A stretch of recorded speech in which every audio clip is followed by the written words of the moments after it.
नमस्कार मित्रों।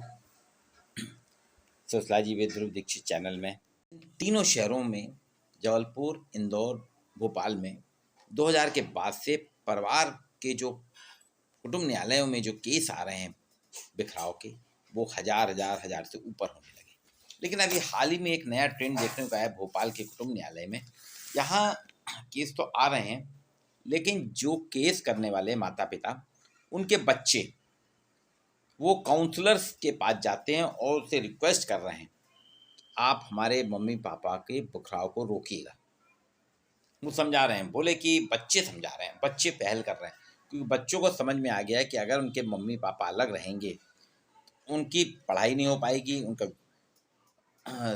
आने वाला फ्यूचर उनका होगा। इसलिए बच्चे नहीं चाहते हैं कि 28 साल 30 साल पुराने वैवाहिक संबंध टूटे और अपने मम्मी पापा के साथ हैं, मम्मी पापा को बिखरने से बचा रहे हैं। वो इसलिए नहीं चाहते हैं बच्चे, क्योंकि 50 साल की उम्र के बाद अगर पेरेंट्स में आपस में रुचि कम होने लगती दंपत्ति में, और इस समय अगर वो तलाक लेते हैं, अलग अलग रहेंगे, तो 60 साल के बाद जो कि वृद्धावस्था शुरुआत होती है, तब इनको एक दूसरे के सहारे की ज़रूरत होती है। इनके साथ कौन रहेगा? बड़े हो रहे बच्चे नहीं चाह रहे हैं कि उनके माता पिता अलग रहें, वो चाहते हैं उनके माता पिता साथ साथ रहें, क्योंकि विदेश में पढ़ाई के लिए पासपोर्ट में बहुत सी जानकारियाँ देनी होती हैं।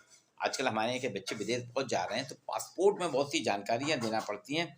और जब कुछ देशों में तो स्थिति ये है कि जब तलाक की बात आती है, पेरेंट्स की स्थिति क्या है, स्टेटस ऑफ पेरेंट्स, तो उसमें जब तलाक बताते हैं तो पासपोर्ट में अड़चने आती हैं।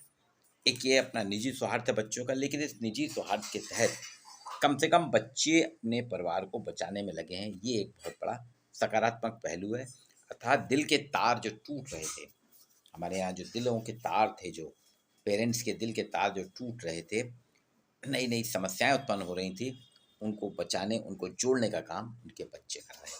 तो कुटुंब न्यायालयों में एक नए प्रकार का विरोध आ रहा है, बच्चे विरोध कर रहे हैं।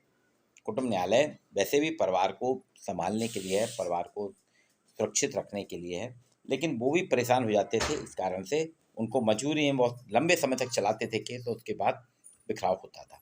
लेकिन आज उन्हीं परिवारों के बच्चे आके वहाँ पे काउंसलर से मिलके, जजेस से मिलके अपनी व्यथा सुना रहे हैं कि हमारी भी तो सुनिए आप, इन लोग को आप समझाइए और हम इनको एडजस्ट कराएंगे। तो ये सकारात्मक पहलू है। वीडियो आपको कैसा लगा, इसे लाइक और शेयर जरूर कीजिए।